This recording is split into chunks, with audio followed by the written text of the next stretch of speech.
Hello friends, मेरा नाम Prius Raghuvanshi है और आपके मेरे चैनल प्रियस आईएएस एकेडमी में स्वागत है। तो आज से हम अपनी यूपीएससी की प्रिपरेशन की जर्नी को स्टार्ट करने जा रहे हैं और आप जो है आज से ध्यान दीजिएगा। और आज मेरी पहली क्लास है और जिसमें मैं यूपीएससी के पैटर्न के बारे में आपको बताऊंगा डिटेल में। ठीक है, सबसे पहले हम बात करते हैं कि यूपीएससी जो होता है उसको लेके जो उसका पैटर्न है, यूपीएससी जो एग्ज़ाम कराता है सिविल सर्विस एग्ज़ाम, इसका पैटर्न क्या होता है। ठीक है, तो याद रखिए यूपीएससी जो होता है इसको जो है सिविल सर्विस एग्ज़ाम को 3 स्टेजेस में कराता है। पहली स्टेज होती है प्रीलिम्स, ठीक है, दूसरी स्टेज होती है मुख्य परीक्षा यानी कि मेंस, और तीसरी परीक्षा जो होती है वो होती है पर्सनालिटी टेस्ट या फिर इंटरव्यू। ठीक है, तो पहले हम यहाँ पर बात करते हैं कि प्रीलिम्स के बारे में। ठीक है, कि प्रीलिम्स का पेपर कैसे होता है। तो प्रीलिम्स में आपके 2 पेपर होते हैं, पेपर 1 और पेपर 2। ठीक है, पेपर 1 आपका होता है जीएस का यानी जनरल स्टडी का यानी सामान्य अध्ययन का। जो पेपर 1 होता है उसमें होते हैं आपके 100 क्वेश्चन, और पेपर जो 1 होता है वो 100 क्वेश्चन होते हैं उसमें, और उसमें वो होते हैं 2-2 नंबर के यानी 200 क्वेश्चन। 100 क्वेश्चन 200 नंबर के आते हैं। ठीक है, जो आपका पेपर 2 है ये आपका होता है सी सेट का। सी सेट का जो पेपर होता है, सी सेट का पेपर होता है एप्टीट्यूड पेपर ये। ठीक है, सी सेट की फुल फॉर्म होती है सिविल सर्विस एप्टीट्यूड टेस्ट। ठीक है, तो सी सेट का जो पेपर होता है इसमें टोटल 80 क्वेश्चन होते हैं और ये 200 नंबर का होता है ये भी। बट इसमें एक क्वेश्चन 2.5 नंबर का होता है, और सुबह वाला जो पेपर होता है पेपर 1 यानी सामान्य अध्ययन वाला, वो उसमें 100 क्वेश्चन होते हैं और 200 नंबर के होते हैं, क्योंकि इसमें एक क्वेश्चन 2 नंबर का होता है। ठीक है, अच्छा, इसमें नेगेटिव मार्किंग कितने की होती है, तो 1/3 की नेगेटिव मार्किंग होती है। कितने की? 1/3 की।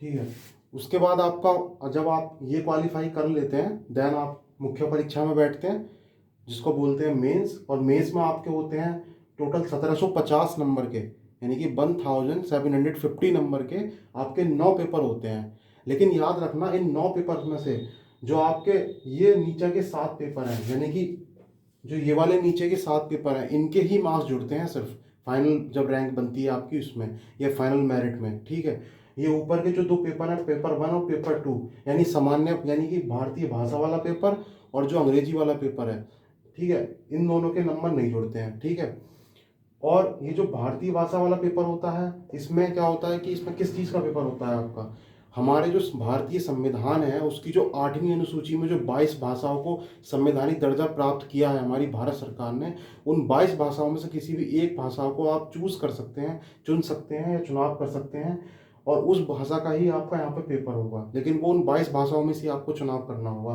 जैसे हिंदी हो गई, बोडो हो गई, संथाली हो गई, और भी बहुत सारी भाषाएं। ठीक है, उसके बाद आपका सेकंड पेपर अंग्रेजी का होगा, और ये दोनों पेपर आपके 300-300 मार्क्स के होते हैं, और ये जितने भी बचे हुए 7 पेपर हैं ये सारे 250-250 नंबर के होते हैं। ठीक है, यानी ऊपर के दोनों पेपर 300-300 मार्क्स के और नीचे के 7 पेपर 250-250 मार्क्स के होते हैं। ठीक है, उसके बाद अगर हम बात करें तो टोटल ये 7 पेपर मिलके बनाते हैं 1750 नंबर। ठीक है, याद रखना अगर आप इन दोनों पेपर को क्वालिफाई नहीं करेंगे, अगर आप भारतीय भाषा वाला पेपर और ये अंग्रेजी वाला पेपर, अगर आप इन दोनों पेपर्स को क्वालिफाई नहीं करेंगे तो आपकी ये नीचे के जो 7 पेपर हैं ये जो आप देके आएंगे इनकी आपकी कॉपी चेक ही नहीं करेगा बोर्ड, जो यूपीएससी है वो कॉपी चेक ही नहीं करेगा। ठीक है, क्योंकि कॉपी चेक जब भी होंगी जब आप इन दोनों पेपर को क्वालिफाई कर लेंगे। अच्छा, इन दोनों पेपर को क्वालिफाई करने के लिए कितने कितने मार्क्स की जरूरत पड़ती है, याद रखना ये पेपर भी 300 नंबर का होता है और ये पेपर भी 300 नंबर का होता है। तो इन दोनों में पास होने के लिए आपको, इन दोनों को क्वालिफाई करने के लिए आपको 25% मार्क्स चाहिए होते हैं 300 में से, यानी कि 75 मार्क्स अगर आपके इन दोनों में आ गए तो आप क्वालिफाई कर जाएंगे। ठीक है, बाकी ये जितने भी पेपर हैं इनके बारे में हम जो है जैसे जैसे आगे बढ़ते रहेंगे इनके बारे में डिटेल में आपको सिलेबस बताता रहूंगा मैं कि GS1 में क्या आता है, GS2 में क्या आता है, GS3 में क्या आता है, और GS4 जो पेपर होता है ये एथिक्स का पेपर होता है हमारा।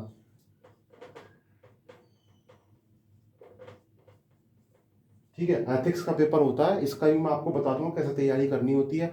इसमें आप केस स्टडीज वगैरह पूछते हैं।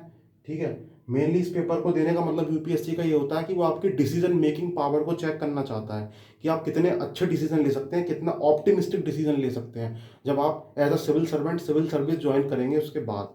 ठीक है, तो और उसके बाद में ये जो 2 पेपर हैं ये ऑप्शनल पेपर होते हैं, वैकल्पिक विषय जिसको बोलते हैं हिंदी में।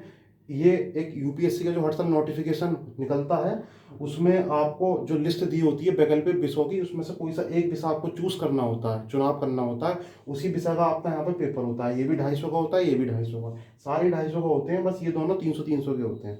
ठीक है, तो ये तो हो गई इसकी मोटी मोटी बात कि मुख्य परीक्षा में क्या क्या होता है। याद रखना कि प्रीलिम्स का जो सेकंड पेपर है, ठीक है, सी सेट का, इसमें जो है 33% मार्क्स लाने होते हैं आपको सिर्फ। ठीक है, क्वालिफाई करने के लिए इसमें आपको सिर्फ 33% मार्क्स लाने होते हैं सी सेट वाले पेपर में, प्रीलिम्स में। और कितने मार्क्स लाने होते हैं, 200 में से 66 अगर मार्क्स आपके आ गए, 200 में से 66 मार्क्स अगर आपके आ गए प्रीलिम्स में सी सेट के पेपर में, तो आप क्वालिफाई मान लिए जाओगे। बट इसमें आपको जो कट ऑफ निकालता है यूपीएससी, उतने ही नंबर आपको कम से कम लाने होंगे, तब आप मेंस में पहुंचेंगे। यानी इसमें यूपीएससी की कट ऑफ के बराबर नंबर आ जाए आपके, और इसमें जो है आपके पेपर 2 में क्या हो कि आपके 66 नंबर कम से कम आए, देन आप मुख्य परीक्षा देने के लिए एलिजिबल हो जाएंगे। और मुख्य परीक्षा में क्या ध्यान रखना है कि पेपर 1 और पेपर 2 जब तक क्वालिफाई नहीं होगा, 25% नंबर आपके नहीं आएंगे, 75 कम से कम नंबर नहीं आएंगे 300 में से, जब तक आपकी नीचे ही कॉपी चेक नहीं होंगी। अगर आपने ये दोनों क्वालिफाई कर लिए और ये भी फिर क्वालिफाई कर लिया आपने, पूरी 1750 में जो भी कट ऑफ निकाली यूपीएससी ने, देन आप तीसरी स्टेज यानी पर्सनालिटी टेस्ट के लिए जाएंगे, इंटरव्यू के लिए। ठीक है, तो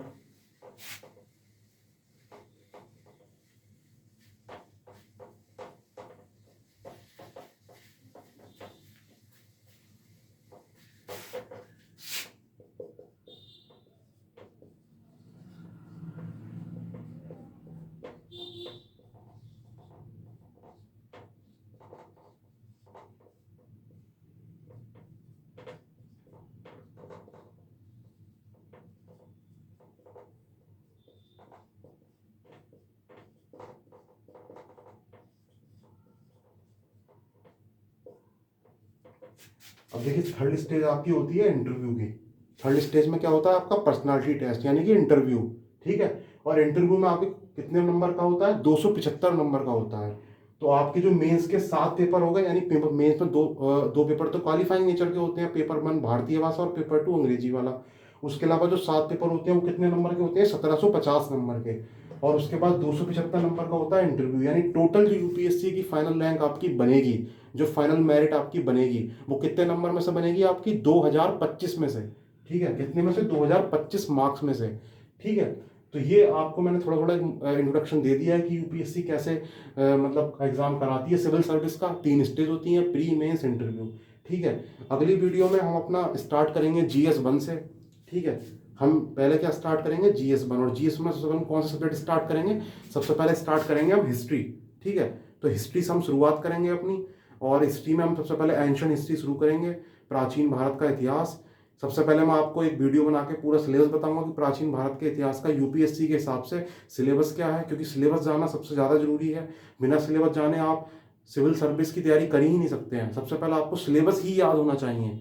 ठीक है, तो सबसे पहले हम प्राचीन भारत का इतिहास से शुरुआत करेंगे, और जो है इसी के साथ मैं अपनी इस वीडियो में विदा लेता हूँ। मिलते हैं एक और वीडियो में फ्रेंड्स, और अगली वीडियो में मैं आपको बताऊंगा प्राचीन भारत के इतिहास का सिलेबस, और उससे अगले लेक्चर में हम अपना स्टार्ट कर देंगे प्राचीन भारत का इतिहास का पहला लेक्चर। ठीक है, और इसके अलावा मैंने आपको पैटर्न बता दिया है। इसके अब जो अगला लेक्चर होगा उसमें मैं आपको सिलेबस बताऊंगा प्राचीन भारत का, प्राचीन भारत के इतिहास का, यानी एंशिएंट हिस्ट्री का।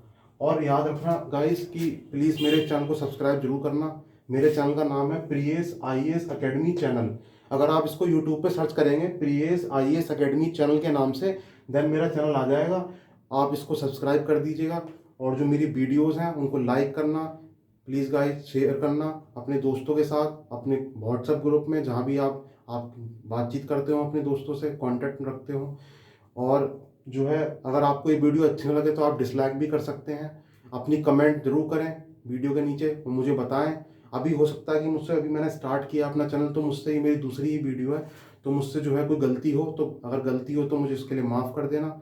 और इसी के साथ मैं विदा लेता हूँ। मिलते हैं एक और अच्छे लेक्चर में, एक और बढ़िया लेक्चर में। धन्यवाद।